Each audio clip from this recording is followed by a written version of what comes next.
Assalamualaikum warahmatullahi wabarakatuh. Hari ini kita kembali untuk belajar pendidikan agama Islam dan budi pekerti.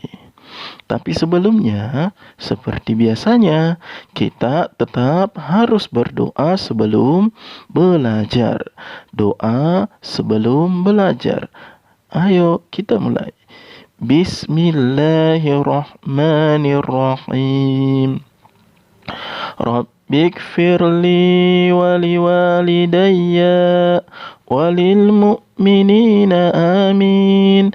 Rabbi shrah li sadri wa yassir li amri wahlul 'uqdatam min lisani yafqahu qawli.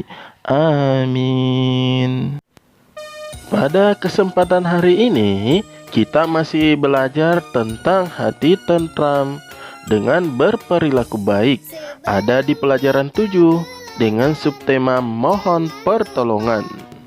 Harap buka halaman 96 ya. Perhatikan ayat di halaman tersebut. Bismillahirrahmanirrahim. Iyyaka na'budu wa iyyaka nasta'in. Artinya, hanya Engkaulah yang kami sembah dan hanya kepada Engkaulah kami memohon pertolongan. Surah Al-Fatihah ayat 5.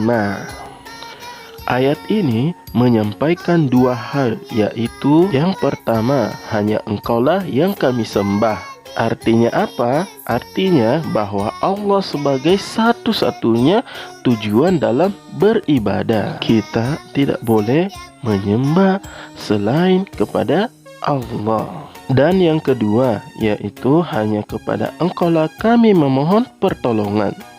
Artinya apa? Artinya bahwa Allah memerintahkan hambanya memohon pertolongan hanya kepada Allah semata. Di ayat ini mengisyaratkan bahwa kita harus menyembah Allah terlebih dahulu sebelum memohon pertolongan kepadanya. Karena penolong sejati hanya Allah Subhanahu wa Ta'ala. Jadi sebagai hambanya, kita harus sering memohon pertolongan kepada Allah. Allah selalu menolong kita dengan berbagai cara, langsung ataupun tidak langsung. Misalnya, apabila kita lapar, Allah Subhanahu wa Ta'ala bisa menurunkan rezeki langsung dalam bentuk makanan yang tumbuh di pepohonan dan yang tumbuh di tanah. Dan Allah juga bisa memberi kita rezeki berupa uang.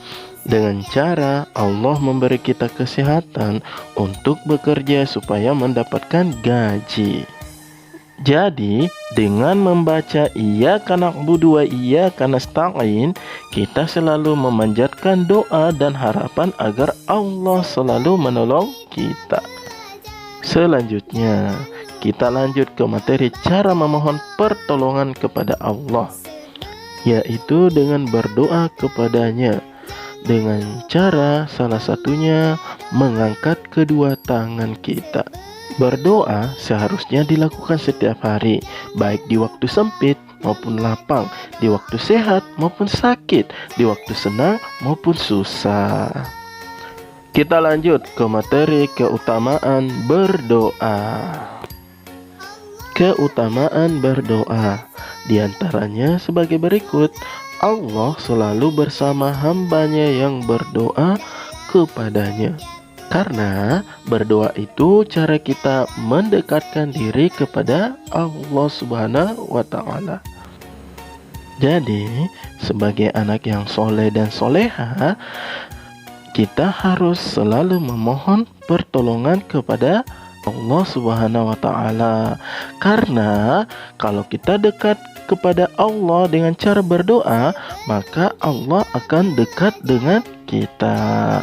Yang kedua, kita harus selalu berdoa setiap memulai pekerjaan yang baik, seperti berdoa sebelum belajar, berdoa sewaktu keluar rumah, berdoa sebelum tidur, dan lain sebagainya.